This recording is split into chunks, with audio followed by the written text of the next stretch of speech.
Welcome to episode 417 of the AMPM podcast. This week we're talking YouTube, talking image optimization, talking how do you find out what's going on in the Amazon world, and a whole lot more. Plus, what it's like being based internationally and sell on Amazon US and some of the challenges around that.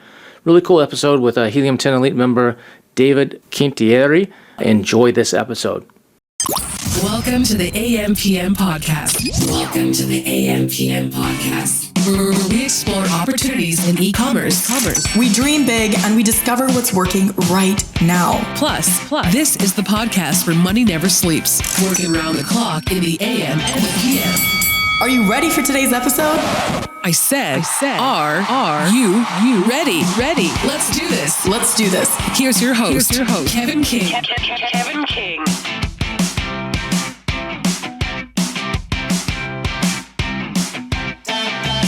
Mr. David, how are you doing? Welcome to the AMPM podcast, man.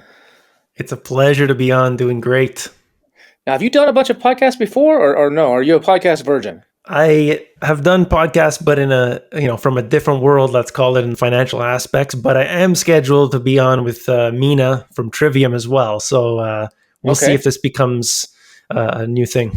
Podcasts are cool. I mean, it's I just came from back in was it August? I actually went with my buddy Norm to the Podcast Movement show in Washington D.C. and all these podcasters there. And then I went from that the following week to a YouTube show, all the YouTube creators.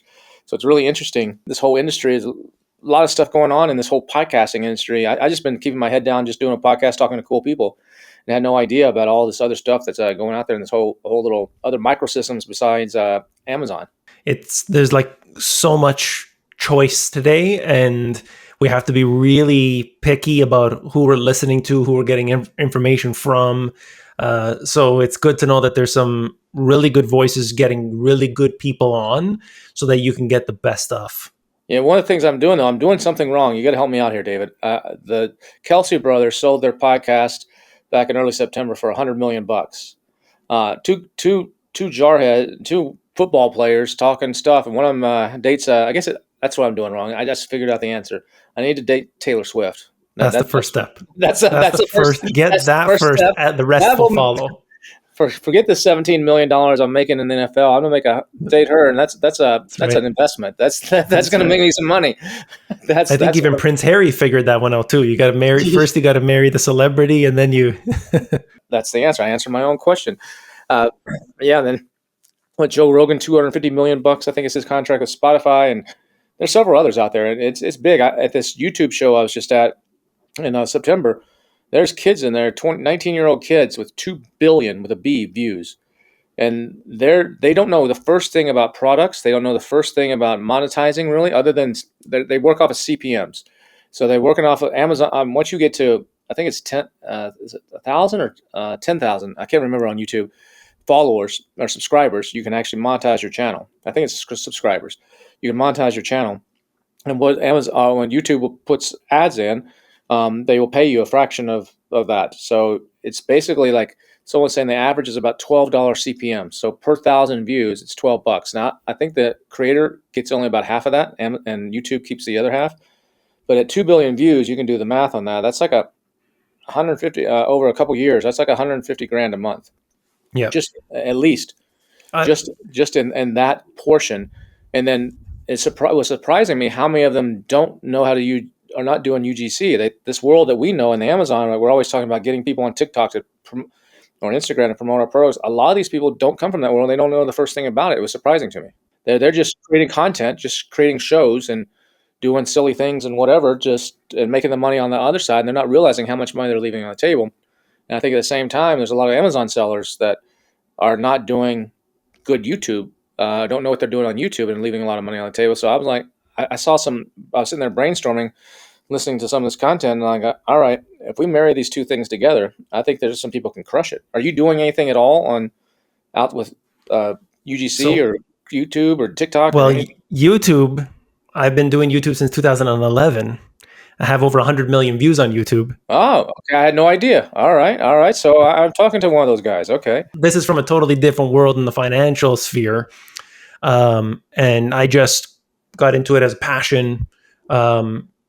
I'm an author of 2 books, so it just kind of snowballed from there. Started doing some videos, but it is a very different world now than it was when I started. I never really had an intention to be, a YouTuber per se, but I ended up getting, 280,000 subscribers and so on.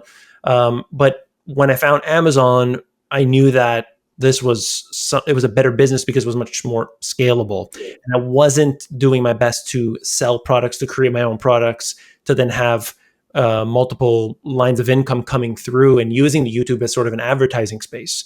I definitely wasn't doing that. So I didn't do it in the best and most efficient way possible. It was just a passion project that happened to grow. So you're doing financial advice, or what kind of Yeah, stuff were you doing? financial news, essentially.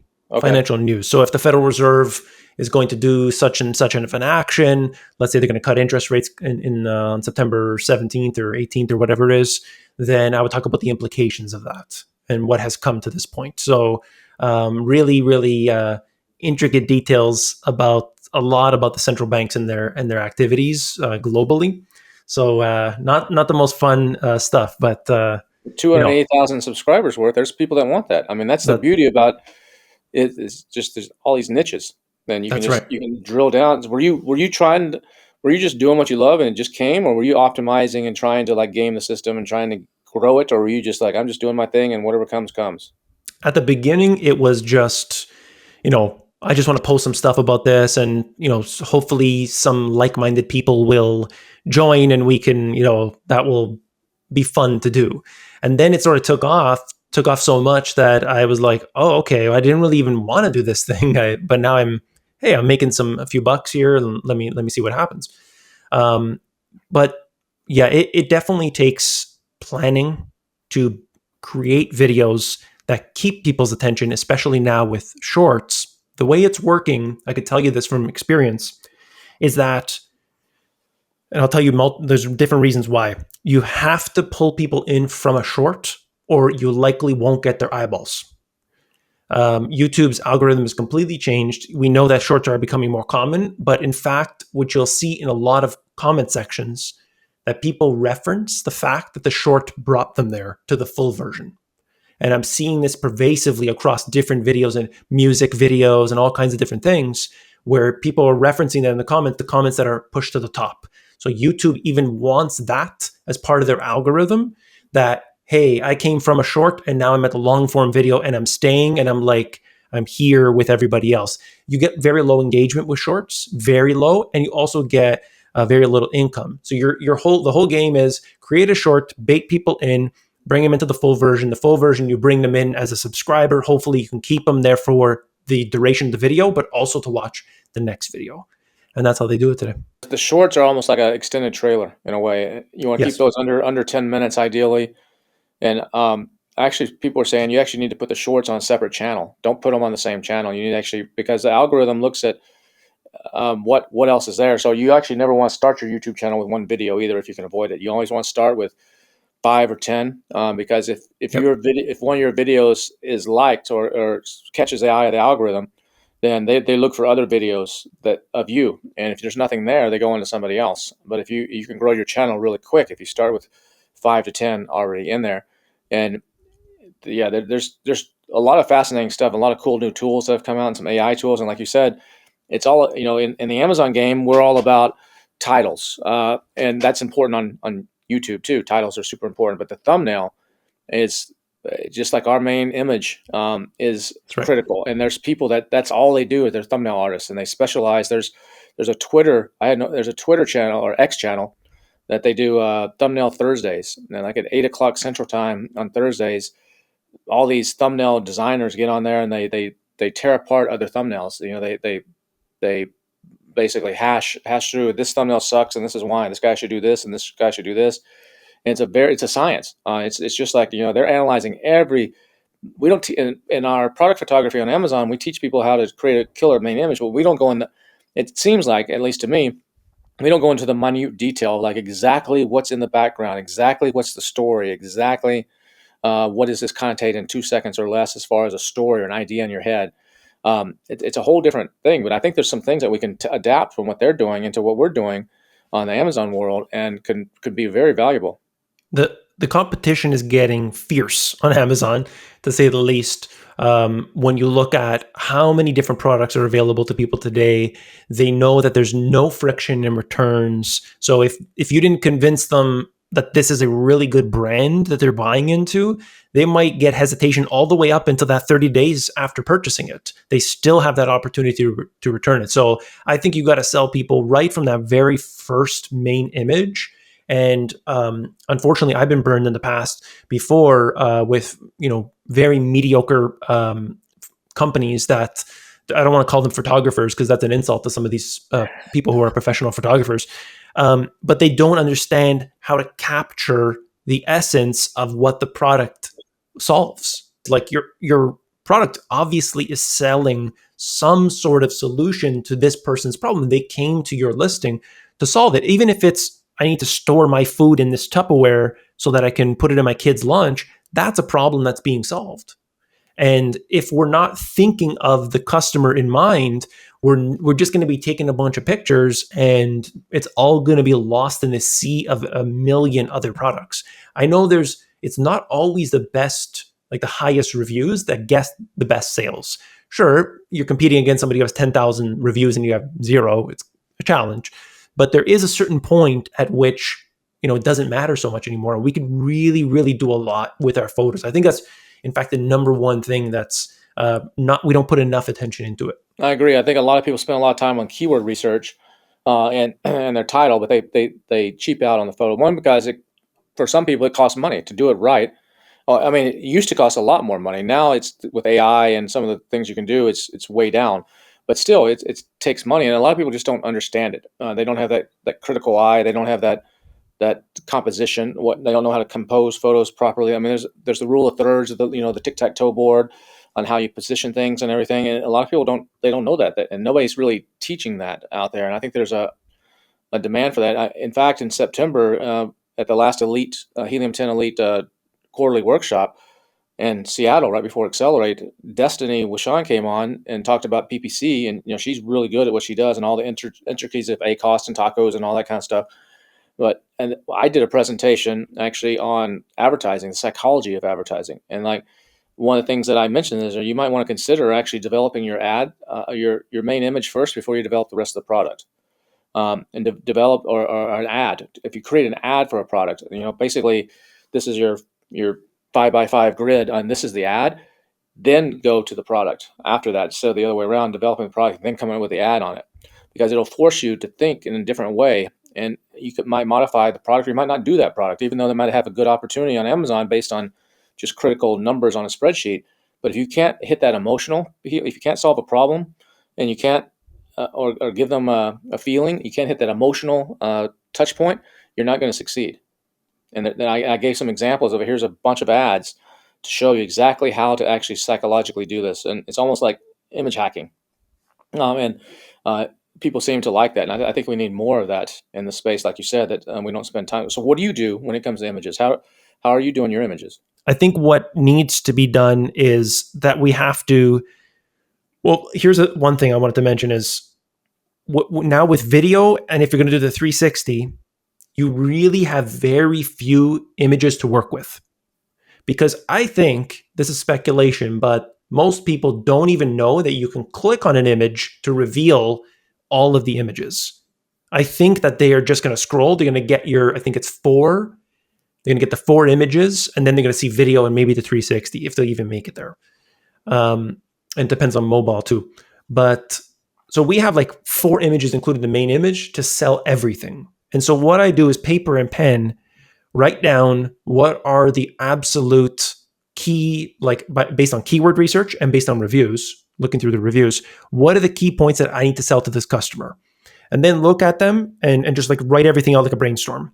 And then say to myself, which ones kind of go together? Like if I'm talking about the material of it, because that's like an important feature or whatever from this thing, then I could probably squeeze in 2 or 3 different aspects of that material. Okay, it's weatherproof.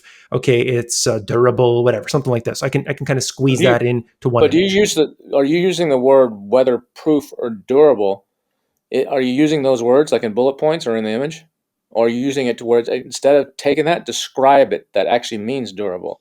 So instead, so it's that's I just a lot of people they'll have bullet points say waterproof, durable, and whatever the other things are. But instead of durable, you want to connotate a picture or an emotion, and you want to say something will last longer, will last beyond 20 years beyond your death, or I don't know, some crazy, whatever. That instead of saying just durable, Of will course. last 7 generations or something like that. Um, Yes. yeah, so you're doing that kind of stuff. Okay. Yeah, I just try to, like, when I'm thinking about the image, which of these selling points do I need to get across to the customer, and how roughly, at this point it's all rough, which sort of image can I take to get these things. Okay, I need a close-up image because we're going to show details of it. I want lifestyle image where it's shown in the setting of how people are actually going to use it. We need, of course, the white background image and like these things. And so I can kind of get a rough storyboard of how I want those first 4 images. Those are my key ones. The other one's great, but I honestly believe few will see them. And then even the A plus, I think, is today even less important than it's ever been because of just short attention spans and everything else. Still there, still valid, is still, of course, important to get it all in. But I just think that you have to sell it in those first 4 images, and you really have to spend so much time planning those pictures. And I just think there's a saying that I heard once, and I always think of it. It's measure twice, cut once. And it just always replays back in my head, like spend more time up front and then do that action, and hopefully that will pay dividends for you. So if you want anybody listening to this, if you are a Freedom Ticket or Helium 10 member and you want to go back and look at the September Freedom Ticket training that I did, every month we do a live webinar, and then the replay gets put into the Freedom Ticket area. Go look at the September 6th one that I did on marketing and differentiation, and you'll actually see exactly how to do an image stack that I did for one of my products, and how those first 4 are critical, and how I used them to sell a $55 set of 3 bully sticks when everybody else is selling 30 bully sticks for $30, and how I use that image stack to justify that. I recommend everybody go back and take a look at that. Let's go take a step back real quick. So you were doing financial stuff, and then you just said, I get enough of this YouTube. I want more control. I want something that is more scalable, not just requires me. So how did you stumble upon, what year was that, and how did you stumble upon the Amazon stuff? It's a funny thing. So I started YouTube 2011. Years passed, and I'm doing it. I wrote 2 books, all these things. Was this a full-time gig on YouTube, or was this a side hustle? Yeah, it started as a side hustle, but then it became full-time. Okay. And then I heard about Amazon. Of course, there's all these different business models. I'm hearing about drop shipping. I'm hearing whatever. And within a 2-week period, from 3 different places, I heard about Amazon FBA. That was the first time I've heard about Amazon FBA, but it all happened within like a 2-week period. And I was like, I think I should be looking into this. Like, what is this thing? So I'm into it. I'm watching it. And what year is this? This is 2017. And I'm like, this is interesting, because I didn't understand FBA. I knew, okay, you can sell products on Amazon, but I thought it was more like eBay kind of thing. Mm-hmm. And I'm like, this is interesting. Okay, I'm going to check this out. So I started watching the videos. I took one of those guru courses. You don't want to name names? Yeah, it wasn't at the Freedom Ticket originally. all right. I'll be honest. But I did watch that and the new version 4.0. I took one of those guru courses. Thank God it was good enough to get me going. I realized that the guru didn't actually sell on Amazon, but he gave me the instructions to sort of get along. And I did, and launched a product. Funny story about the product was I'm selling, it's doing so well. Like, I can't keep the stock. It's going crazy. And 6 months into it, I get an email notice. You're selling a restricted product. I go, oh no. And just to back up, I looked at this product. I'm like, I don't know if this is an FDA type of product. I got 3 email confirmations from Amazon saying that this is not a restricted product. And that, of course, means nothing. Seller support. Yeah. They told me, in the end, yeah, we told you that before, but not anymore. So Yeah. So 6 months in, I got screwed over, and then trying to fight back and forth. They weren't having it.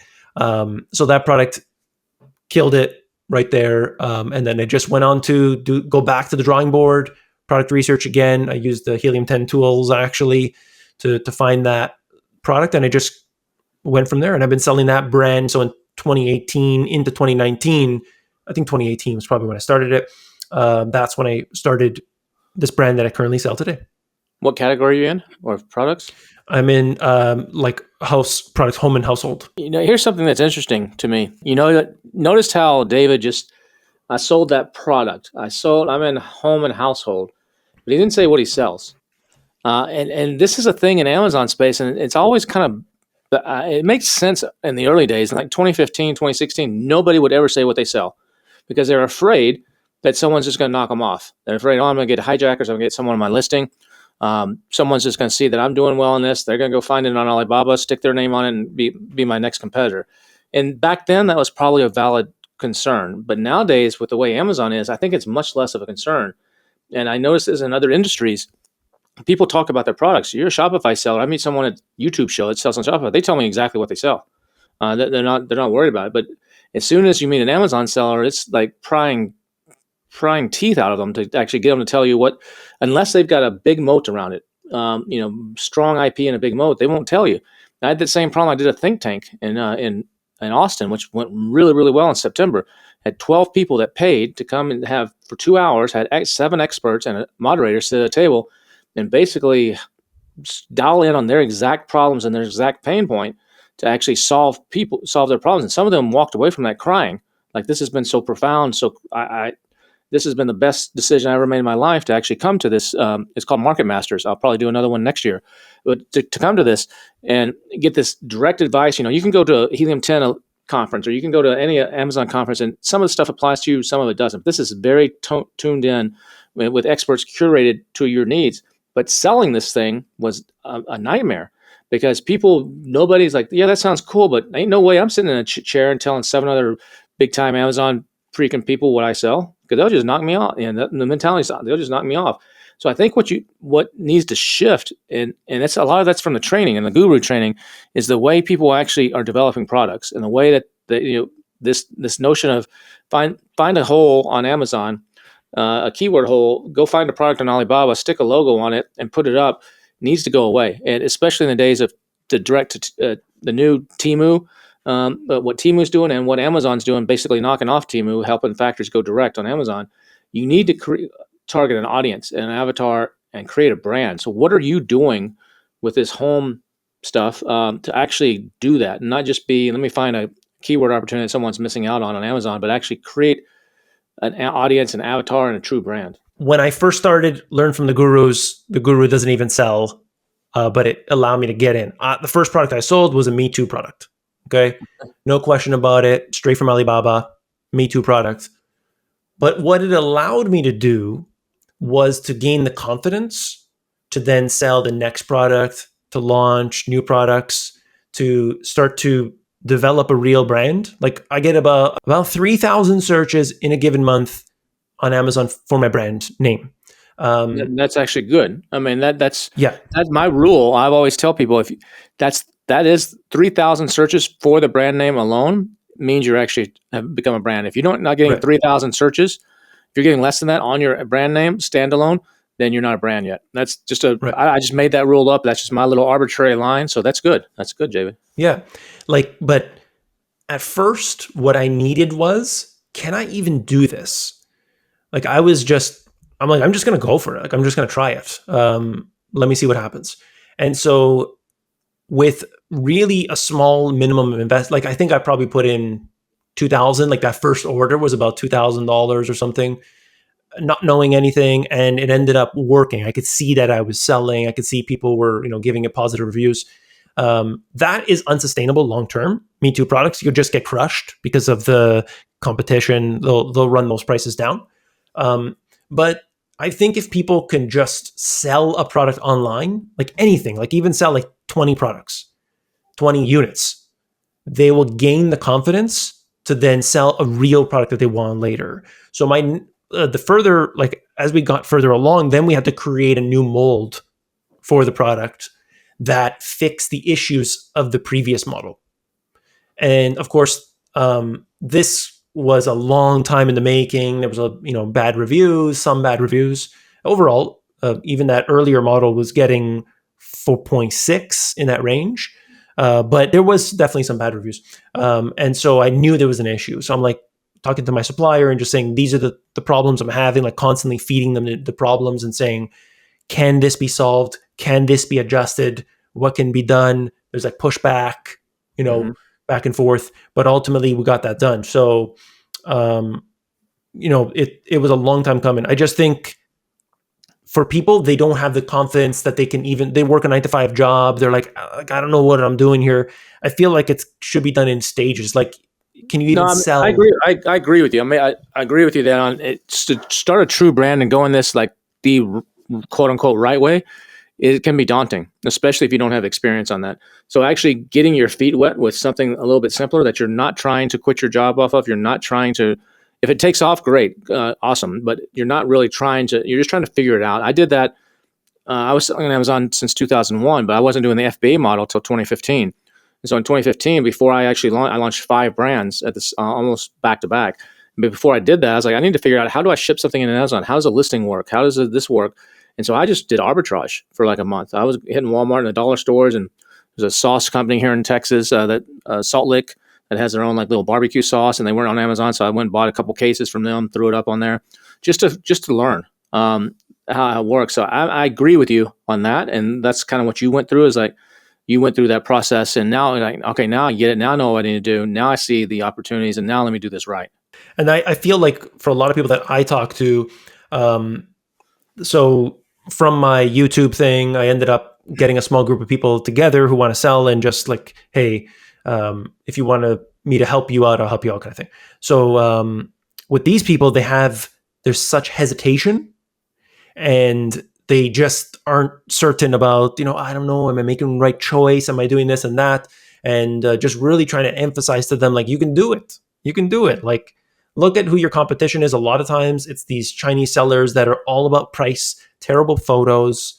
Like, everything is not good about the listing except for that attractive price. And I'm like, you can do so much better. Think about what you're doing, your 9 to 5 job. You do so much hard work. Maybe you got a family, you got all these things that are so difficult. I'm like, you can do these things. You can do it. And just trying to give them the confidence.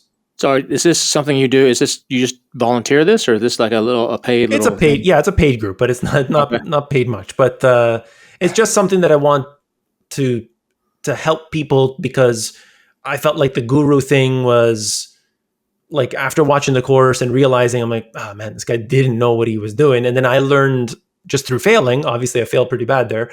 And just trying to hopefully get people up to speed, and they can get out of their 9 to 5 job, because I hated my 9 to 5 job. I can definitely tell you that. I worked for a financial company, and it wasn't the best time. So now that's up in, I can tell by the pronunciation of a few words. You're Canadian, right?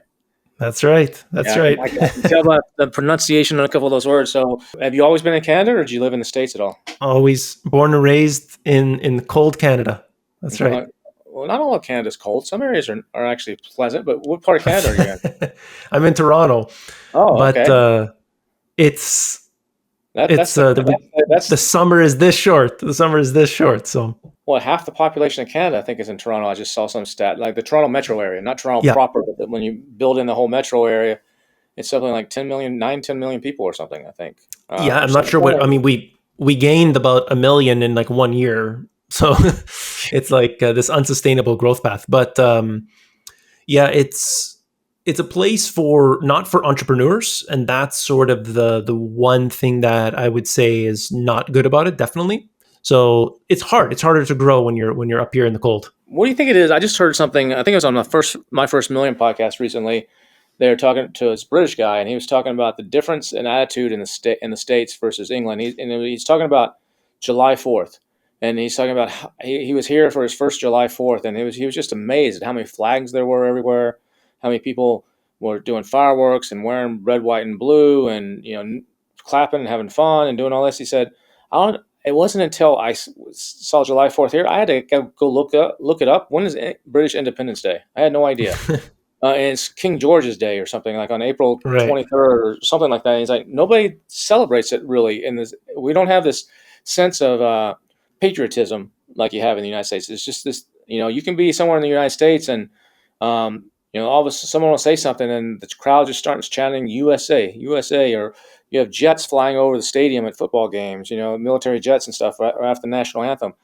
But that extends to business, I think. And there's something about the U.S.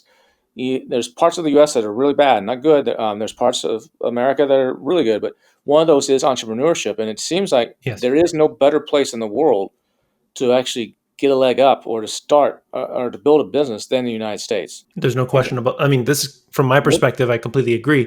Like What do you even think that is that caused it? What do you think that is? like it starts with like the availability of everything. Let's say services. Oh, I want to get a particular bank. Let's just say, oh, that's not available to Canadians. Oh, I want to get access to this thing. Oh, it's not available to Canadians. Like you go to the drop down list and there's like, it's just, I'm not there. I'm not able to get it. So TikTok shop, you want to sell on TikTok shop? Sorry, we only allow Americans. Oh, I have my ITIN, I have my EIN. No. You got to be from United States. So like all the way from there. But in terms of like Independence Day, on July 1st, we have Canada Day, and people do Right. celebrate and so on. But what has happened is like it's like people, I know a lot of people that they come to Canada if they can't get into the US. It's like, oh, okay.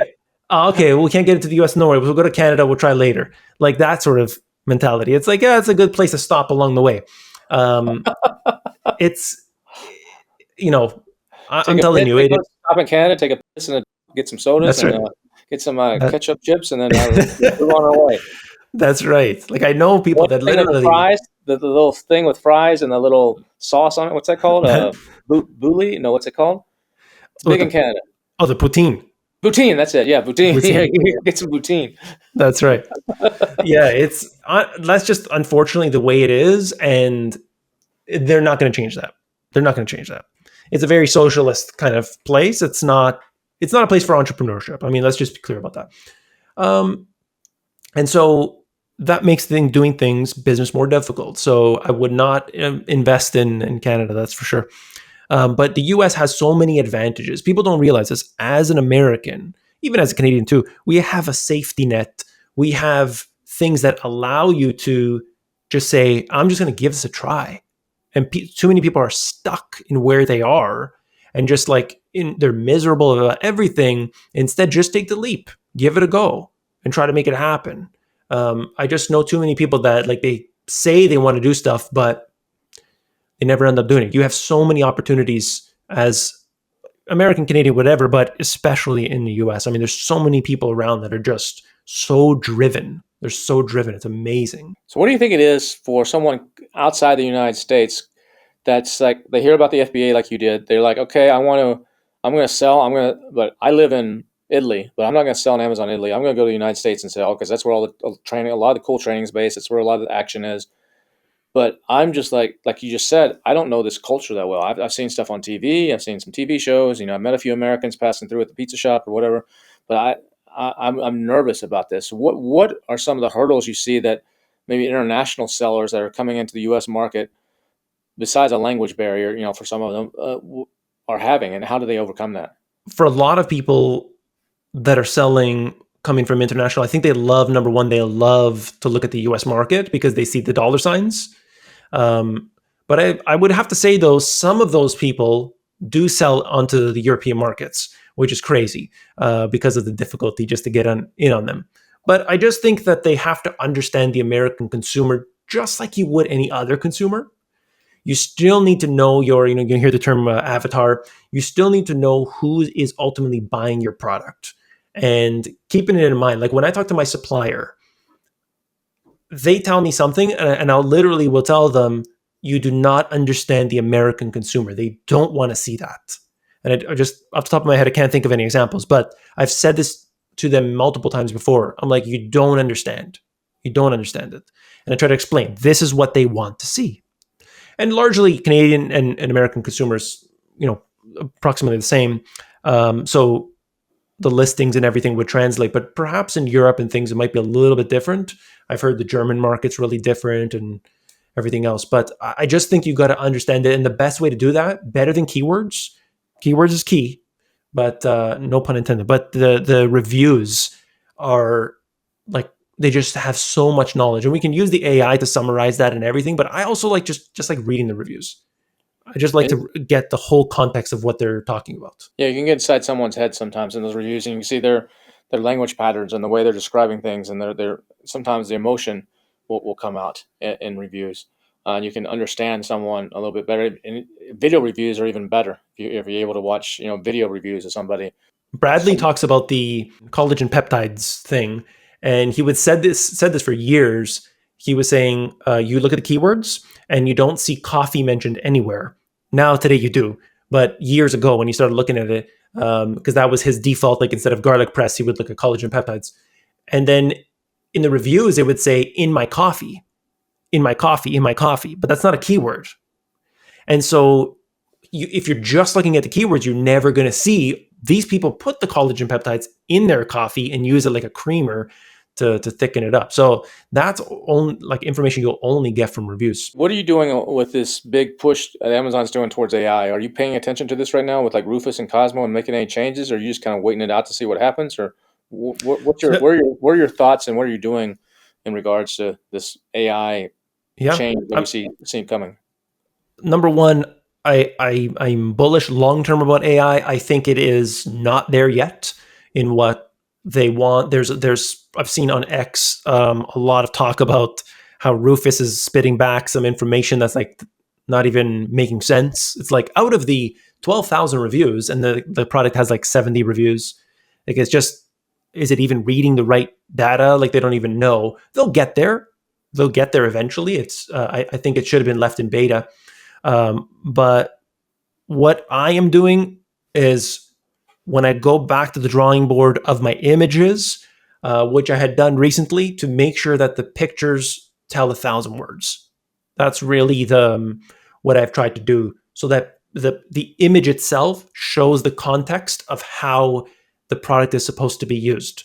So that if I were to feed that to ChatGPT and say, hey, what's going on in this picture, without showing any text on it, it would understand what's being done there. That's an interesting actually approach. That's actually a good little technique, is actually take your images, stick them into ChatGPT or Perplexity or Claude or whatever, or there's actually some image analyzation tools. I've mentioned those like on the Helium 10 Elite a couple times that will analyze it and ask it what it thinks is going on.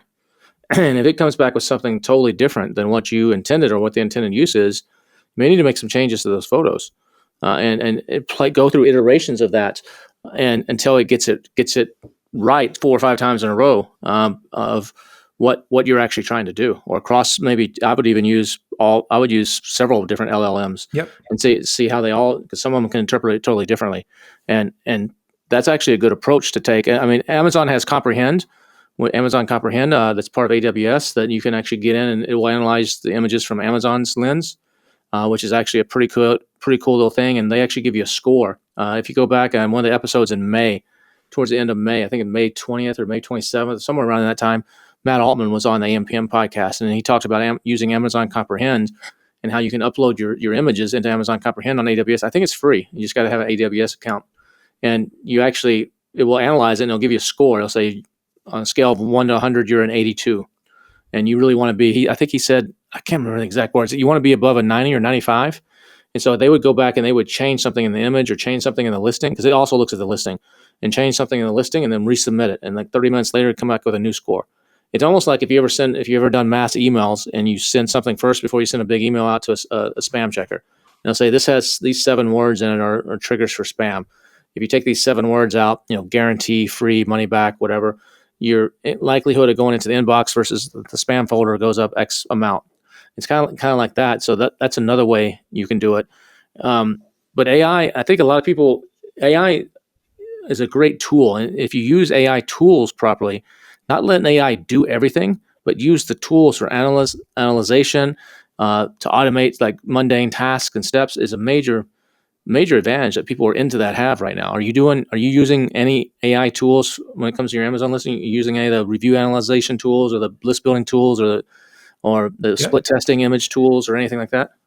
I've been using, so when GPT first came out, I'm like, I need to immediately do something about this. That was in the earlier days of AI. I started using that. Then Helium 10 brought in their tools as well, both on the reviews side as well as listing builder. Just checked it out.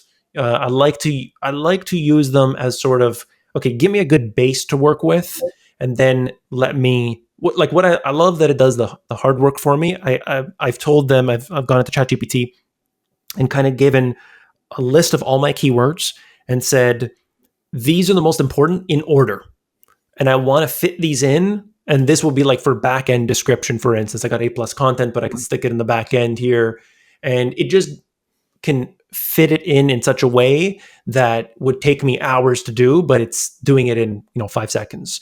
So that's the things that I've done a lot of, and it just helped me build a stronger listing and just take a lot of the workload. It's not something that of course I could do that too, but it just makes the process really easier. How are you staying on top of what's happening in Amazon right now? What do you do? I mean, I know you're in Helium 10 Elite. Yes. You're a lead member. You participate in a lot of the weekly mastermind sessions and on the trainings and stuff. I know you're in a few other Facebook groups and stuff. I see you posting from time to time, like Lunch with Norm and some of that stuff. But what is your main way of staying on top of your game? I mean, you guys stay on top of your Yep. product and what's happening when it comes to the money side of things, but also you guys stay a step ahead when it comes to what's coming next. What's Temu up to? What's Amazon doing? Yep. What's the AI doing? How do you stay? What do you do? What do you follow? What do you? X is, I completely transformed my X to get rid of all the nonsense that's there, and all the silly videos and stuff. And I unfollowed a couple people, and I followed a whole bunch of people. One of them that was recommended by you, Steve Roll, from one of your newsletters. So I found him. Then I found Molson Hart. Then I found all these other people that are basically actually selling, not like selling their course and like promoting Amazon, but they actually sell. The guy from Simple Modern was doing like 9 figures on there. The guy Zule Kitchen, they're all posting content on there, and there's such good information that's being given out on X. You got to weed out all that not so good stuff, but I find it to be amazing because my whole timeline is just absolutely filled with Amazon related content every day, or e-commerce related content. So that's to me has been incredible. Are you doing anything on LinkedIn at all? I don't. I find LinkedIn. I know LinkedIn is really good for certain things, but I find it too much like rah, like hey, congratulations on your promotion, sort of thing. Versus X is like, if your content's not good, the algorithm won't feed it. It's like you got to work hard for those likes and those views. So that's the way I see it. But I know there's a lot of Amazon guys that are doing LinkedIn. It seems like LinkedIn maybe is more people, their service providers trying to provide value in the hopes that you then turn around and use their company, versus what I'm seeing on X, because I monitor a lot of this stuff for my newsletter, is like you just said, these are people actually selling, and they're providing value just to help other people just because they love to do this, or they've discovered something, they're just sharing it. And I found that the content typically is a little more dialed in on X and less promotional, much less promotional. Raw. It's raw. It's like you're getting the guy posting a picture of his kid maybe, but then the next minute he's like, oh yeah, and by the way, I lost 1,000 units at Amazon. And so you're getting like a really raw. You've been a Helium 10 Elite member for a while. Why did you decide to do Helium 10 Elite, and what benefit are you getting from it, if any? Yeah, basically, the one thing was trying to find other people doing the same thing as you. And you have questions, and you can't go ask your buddy from high school. You can't go ask your mom and dad. You got to find people. So you go online, and there's too many. I don't like the people that just go and complain about Amazon. Oh, Amazon's increasing the fees. That's it's all over now or whatever. I want people who are actually doing stuff, who are actually making it happen, and what are they doing? I want to learn from them too. And so we all teach each other. We all learn from each other. We ask questions. Hey, did you guys see this? it's a good place to be because you're all in that same space. You're all trying to grow your business and things. So yeah, I've been enjoying it the whole time, and it's good. And then you got the Facebook group, which is more in between the weekly sessions. We can post stuff in there. So you've been doing this since 2017. You started this brand that's actually working for you now around 2018. That's almost, coming up on 7 years, six plus years, almost 7 on that brand. What is the goal? Is this 7-figure brand, 8-figure brand? What's the goal? Is to sell it? A 7-figure brand? I've been playing around with the idea of selling, and I've talked to brokers. I've spoke to Seller X, who is just recently no longer had some issues. Yeah. But that was during the peak, by the way. And they approached me, which is funny. But I also wonder if that's the right course of action. I don't know. I've been considering that. I feel confident enough to be able to find new products and new brands and new things. It's a hard road at the beginning, but I'm not scared of it anymore as I was in the absolute beginning. So it could be a way to kind of cash out. The only problem is, different story, Canada, US. In Canada, if you sell your company, you'll be taxed. Your great grandchildren will be taxed. You'll be paying that tax.